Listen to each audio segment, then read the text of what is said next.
Assalamualaikum warahmatullahi wabarakatuh. Perkenalkan, nama saya Zildan Tamal Gifari. Saya mahasiswa dari UPI angkatan 2019. Saya di sini akan mempresentasikan tugas dari intervensi psikologi dalam pendidikan yang berjudul Learning Disability. Ya, pertama-tama saya akan menjelaskan bab 1 pendahuluan, yaitu latar belakang masalah. Masalah belajar memiliki bentuk yang banyak ragamnya, yang pada umumnya dapat digolongkan seperti keterlambatan akademik, yaitu keadaan peserta didik yang diperkirakan memiliki inteligensi yang cukup tinggi, tetapi tidak dapat memanfaatkan secara optimal. Peserta didik pada umumnya mengalami kesulitan dalam belajar. Kesulitan yang pada umumnya dirasakan peserta didik adalah kesulitan dalam belajar sendiri, dalam belajar kelompok, dalam mempelajari buku, dalam mengerjakan tugas-tugas. Terlebih di masa pandemi COVID-19, peserta didik mengalami kesulitan belajar pada saat daring atau secara online. Kesulitan belajar yang dialami oleh peserta didik tersebut secara umum bisa dilihat dari hasil belajar yang kurang baik atau di bawah KKM. Nah, di sini ada rumusan masalahnya. Yang pertama, apa yang dimaksud kesulitan belajar? Yang kedua, apa faktor penyebab anak kesulitan belajar? Yang ketiga, bagaimana gejala anak kesulitan belajar? Yang keempat, bagaimana penanganan anak kesulitan belajar? Ada tujuannya juga. Yang pertama, mengetahui dan memahami apa yang dimaksud dengan kesulitan belajar. Yang kedua, mengetahui faktor-faktor penyebab anak kesulitan belajar. Yang ketiga, mengetahui gejala anak yang mengalami kesulitan belajar. Yang keempat, mengetahui dan memahami cara menangani anak kesulitan belajar. Selanjutnya ada bab 2 pembahasannya, yaitu pengertian kesulitan belajar atau learning disability. Secara harfiah, kesulitan belajar merupakan terjemahan dari bahasa Inggris, yaitu learning disability, yang berarti ketidakmampuan belajar. Kata disability diterjemahkan kesulitan untuk memberikan kesan optimis bahwa anak sebenarnya masih mampu untuk belajar. Istilah lain learning disability adalah learning difficulties dan learning deficiencies. Ketiga istilah tersebut memiliki nuansa pengertian yang berbeda. Di satu pihak, penggunaan istilah learning deficiencies lebih bernada positif. Namun di pihak lain, istilah learning disabilities lebih menggambarkan kondisi faktualnya. Menurut National Institute of Health USA, kesulitan belajar adalah hambatan atau gangguan belajar pada anak dan remaja yang ditandai oleh adanya kesenjangan yang disignifikan antara inteligensia dan kemampuan akademik. Yang seharusnya mencapai lebih lanjut dijelaskan bahwa kesulitan belajar disebabkan oleh gangguan di dalam sistem saraf pusat otak atau gangguan neurobiologis yang dapat menyebabkan gangguan perkembangan seperti perkembangan membaca, menulis, pemahaman, dan menghitung. Selanjutnya ada faktor penyebab kesulitan belajar. Ada beberapa penyebab kesulitan belajar yang terdapat pada literatur dan hasil riset Harwell tahun 2001. Yang pertama ada faktor keturunan atau genetik. Yang kedua, gangguan semasa kehamilan saat melahirkan atau prematur. Yang ketiga, kondisi janin yang tidak menerima cukup oksigen atau nutrisi, dan ibu yang merokok, menggunakan obat-obatan terlarang, atau minuman beralkohol selama masa kehamilan. Yang keempat, trauma pasca kelahiran seperti demam yang sangat tinggi, trauma kepala, atau pernah tenggelam. Yang kelima, infeksi telinga yang berulang pada masa bayi dan balita. Anak dengan kesulitan belajar biasanya mempunyai sistem imun yang lemah. Yang keenam, awal masa kanak-kanak yang sering berhubungan dengan aluminium atau arsenik atau merkuri atau raksa dan neurotoksin lainnya. Nah, di sini ada faktor disfungsi otak. Penelitian mengenai disfungsi otak dimulai oleh Albert Strauss di Amerika Serikat pada pada akhir tahun 1930-an yang menjelaskan hubungan kerusakan otak dengan bahasa hiperaktif dan kerusakan perspektual. Penelitian berlanjut ke area neuropsikologi yang menekankan adanya perbedaan pada hemisfer otak. Terus menurut Whitrock dan Gordon, hemisfer kiri otak berhubung dengan kemampuan sekuensial linguistik atau kemampuan verbal. Hemisfer kanan otak berhubung dengan tugas-tugas yang berhubungan dengan auditori termasuk melodi, suara yang tidak berhenti, tugas visual spesial, aktivitas nonverbal. Temuan Harness, Epstein, dan Gordon mendukung penemuan sebelumnya bahwa anak-anak dengan kesulitan belajar learning difficulty menimbulkan kinerja yang lebih baik daripada kelompoknya ketika kegiatan yang mereka lakukan berhubungan dengan otak kanan. Nah, yang kedua ada faktor genetik. Hallgren melakukan penelitian di Swedia dan menemukan bahwa faktor herediter menentukan ketidakmampuan dalam membaca.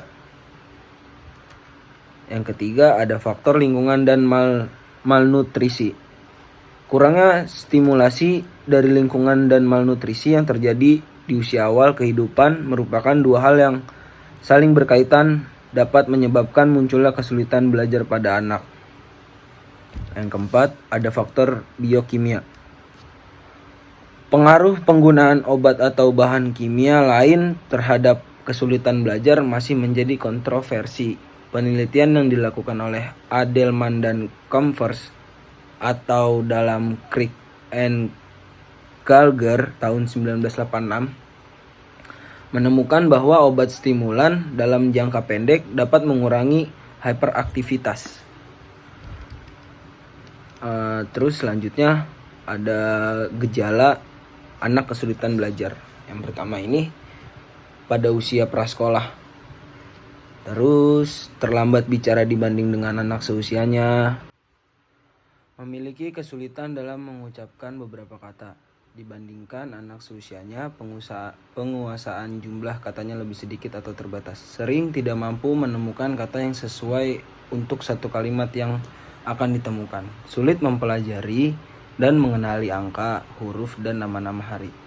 Sulit merangkai kata untuk menjadi sebuah kalimat. Sering gelisah yang berlebihan, mudah terganggu konsentrasinya, sulit berinteraksi dengan teman seusianya, sulit mengikuti instruksi yang diberikan untuknya, sulit mengikuti rutinitas tertentu. Yang terakhir, menghindari tugas-tugas tertentu seperti menggunting dan menggambar. Selanjutnya, pada usia sekolah, yaitu daya ingatnya terbatas atau kurang baik, sering melakukan kesalahan yang konsisten dalam mengeja dan membaca. Misalnya huruf D dibaca B. Contoh, duku dibaca buku atau sebaliknya. Buku dibaca duku. P dibaca ki, W dibaca M, dan sebagainya.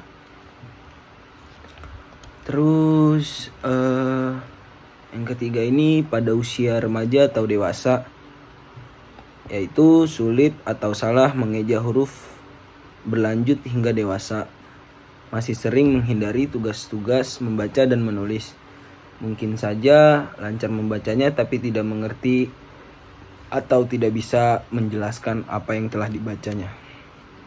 Nah, selanjutnya ada penanganan anak kesulitan belajar. Penanganan anak yang berkesulitan belajar secara umum bertujuan untuk yang pertama, membuktikan kesadaran tentang dirinya. Yang kedua, mengoptimalkan potensi positif dan meminimalkan kesulitan atau kekurangan dalam dirinya.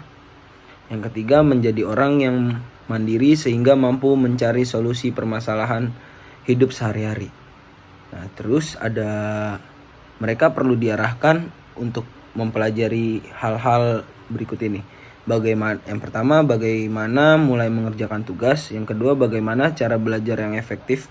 Misalnya bagaimana memegang pensil dengan benar, bagaimana mendengarkan instruksi, bagaimana mengamati, bagaimana berkonsentrasi barang-barang yang dimiliki oleh dia sendiri. Nah, terus ada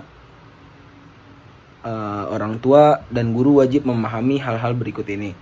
Kayak setiap anak adalah unik, tidak bisa disamaratakan. Masing-masing memiliki kelebihan dan kekurangannya, sehingga penanganan atau pendekatan setiap anak disesuaikan dengan kebutuhan masing-masing anak. Terus ada kematangan setiap anak berbeda satu sama lain. Mereka membutuhkan lingkungan yang hangat, keceriaan, memberikan dukungan penuh agar mereka tidak merasa dikucilkan. Nah, selanjutnya yang pertama, mengatasi anak yang mengalami disleksia, metode multisensori. Terus dengan metode yang terintegrasi di sini anak akan diajarkan mengeja tidak hanya berdasarkan apa yang didengar lalu diucapkan kembali, tapi juga memanfaatkan kemampuan memori visual atau penglihatan serta taktil sentuhan. Yang kedua, ada membangun rasa percaya diri. Gangguan disleksia pada anak-anak sering tidak dipahami dan diketahui dalam lingkungannya, termasuk orang tuanya sendiri. Akibatnya mereka cenderung dianggap bodoh dan lamban dalam belajar karena tidak bisa membaca dan menulis dengan benar. Terus yang ketiga, ada terapi. Saat anak diketahui mengalami gangguan disleksia, patut diberikan terapi sedini mungkin, seperti terapi mengulang dengan penuh kesabaran dan ketekunan untuk membantu si anak mengatasi kesulitannya. Terus ada lagi mengatasi anak yang mengalami disgrafia. Ada beberapa hal yang bisa dilakukan orang tua untuk membantu anak dengan gangguan ini, seperti pahami keadaan anak, menyajikan tulisan cetak pada anak, membangun rasa percaya diri anak, terus latih anak untuk terus menulis. Terus di sini faktor kesiapan menulisnya juga harus terkontrol, maskular, koordinasi mata dan tangannya itu harus diskriminasi visualnya lebih baik. Terus ada aktivitas lain yang mendukung seperti kegiatan yang memberikan kerja aktif dari pergerakan otot bahu, lengan, dan jarinya. Terus ada menelusuri bentuk geometri dan barisan titik, menyambung titik, membuat garis horizontal dari kiri ke kanan, membuat garis vertikal dari atas ke bawah dan dari bawah ke atas, membuat bentuk-bentuk lingkaran dan kurva, membuat garis miring secara vertikal, menyalin bentuk-bentuk sederhana. Nah, terus di sini ada menulis huruf lepas atau cetak. Perlihatkan sebuah huruf yang akan ditulis. Ucapkan dengan jelas nama huruf dan arah garis untuk membuat huruf itu. Anak menelusuri huruf itu dengan jarinya sambil mengucapkan dengan jelas arah garis untuk membuat huruf itu. Anak menelusuri garis tersebut dengan pensilnya. Anak menyalin contoh huruf itu di kertas atau bukunya. Terus di sini ada menulis huruf transisi juga. Huruf transisi adalah huruf yang digunakan untuk melatih siswa sebelum menguasai huruf sambung. Apabila langkah-langkah pengerjaannya sebagai berikut. Ada kata-kata huruf ditulis dalam bentuk lepas atau cetak. Yang kedua, huruf yang satu dan yang lainnya disambungkan dengan titik dengan menggunakan warna yang berbeda. Yang ketiga, anak menelusuri huruf dan sambungannya sehingga menjadi bentuk huruf sambung. Terus di sini ada menulis huruf sambung, mengajarkan huruf sambung dapat menggunakan langkah-langkah huruf lepas dan transisi. Tabel cara melatih anak disgrafia agar dapat menulis dengan baik dan benar. Nah, di sini udah hampir mau bab 3 penutup. Kesimpulannya adalah learning disabilities atau kesulitan belajar adalah istilah untuk mereka yang mengalami gangguan atau hambatan dalam hal memahami dan mempelajari sesuatu. Learning disability disebabkan oleh faktor internal maupun eksternal. Faktor internal diantaranya gangguan neurologis atau disfungsi otak dan psikologis serta faktor eksternal di antaranya lingkungan tempat ia tinggal. Klasifikasi kesulitan belajar diantaranya disleksia, yaitu kesulitan membaca, disgrafia kesulitan menulis, dan diskalkulia kesulitan berhitung. Anak yang mengalami kesulitan belajar ini perlu bimbingan dan penanganan khusus, terlebih di masa pandemi COVID seperti ini. Terus mereka bukanlah tidak bisa belajar, hanya membutuhkan perhatian lebih serta bimbingan untuk mengatasi kesulitan yang mereka alami, dan peran keluarga khususnya orang tua serta guru sangat dibutuhkan untuk menggerakkan mereka agar bisa seperti layaknya anak normal lainnya serta dapat menjalani kehidupannya di lingkungan masyarakat dengan baik. Ya, segitu aja. Kurang lebihnya mohon maaf presentasi dari saya bila ada kata-kata yang kurang pas atau tidak mengenakan. Mohon dimaafkan. Sekian, assalamualaikum warahmatullahi wabarakatuh.